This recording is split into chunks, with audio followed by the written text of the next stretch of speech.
Core decompression for avian हिप्स एक बहुत common surgery है जो पेशेंट्स को एडवाइस की जाती है। मेरे ऑलमोस्ट हर ओपीडी में 3 से 4 पेशेंट्स आते हैं जो सेकंड ओपिनियन, थर्ड ओपिनियन या फोर्थ ओपिनियन ले रहे होते हैं क्योंकि उनको कोर डिकम्प्रेशन एडवाइस किया गया। नमस्ते, मेरा नाम डॉक्टर पुलक कातस्या है। मैं एक ऑर्थोपेडिक सर्जन हूं और आज इस वीडियो में हम बात करेंगे about core decompression for avian हिप्स। Avian हिप्स के बारे में हमने पहले भी बात करी थी। एवियन हिप्स एक बीमारी है जिसमें कूल्हे की हड्डी की ब्लड सप्लाई रुक जाती है, तो इस वजह से एक हिस्सा कूल्हे की हड्डी का गलने लगता है। जब ये हिस्सा गलने लगता है तो ऊपर की जो हड्डी है जो छत है कूल्हे की, नॉर्मल कूल्हे की जो शेप है वो गोलाकार है, एक स्मूथ बॉल है।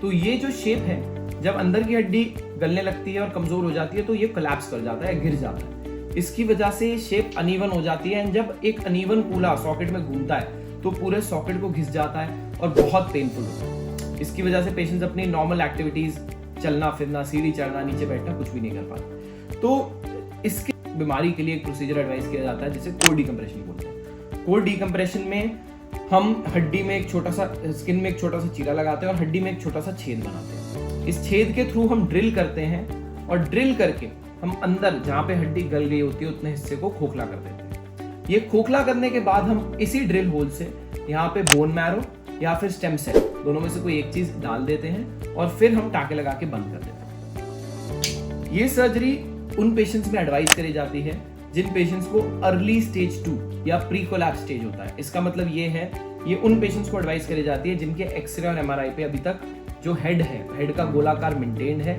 अभी तक कोलैप्स नहीं किया है और हेड स्मूथली सॉकेट के अंदर मूव कर रहा है। सेकेंडली, उनके एमआरआई पे सिर्फ थोड़ी सी हड्डी गली हुई दिख रही है, अभी तक कुछ भी कोलैप्स दिखना नहीं शुरू हुआ। इस सर्जरी को एडवाइस करने के लिए पेशेंट सिलेक्शन सबसे इंपॉर्टेंट क्राइटेरिया है। गलत सिलेक्टेड पेशेंट में सर्जरी का कोई फायदा नहीं होता। इस सर्जरी की कुछ कॉम्प्लिकेशंस होती हैं जो पेशेंट से डिस्कस करनी बहुत जरूरी होती है। पहली चीज, ये सर्जरी सिर्फ 60 से 65% पेशेंट्स में सक्सेसफुल होती है। दूसरी चीज, इस सर्जरी में एक रिस्क होता है फ्रैक्चर का, स्पेशली अगर एक यंग सर्जन या इनएक्सपीरियंस सर्जन सर्जरी कर रहे हो। कई बार ड्रिल करते हुए वो हेड के थ्रू ड्रिल कर देते हैं, इसके पार चले जाते हैं। अगर वो इसके पार चले जाते हैं तो रिस्क ऑफ फ्रैक्चर बढ़ जाता है फ्यूचर में जब पेशेंट वेट डालने लगता है। तीसरी चीज, क्योंकि ये एक सर्जिकल प्रोसीजर है तो इसमें एक रिस्क ऑफ इन्फेक्शन भी होता है 5 से 6%। रिस्क ऑफ इन्फेक्शन का मतलब है कि जो हमने चीरा लगाया था छोटा सा, उसमें इन्फेक्शन हो गया, पस पड़ गई, जिसकी वजह से फ्यूचर हिप रिप्लेसमेंट कॉम्प्लिकेटेड हो जाता है।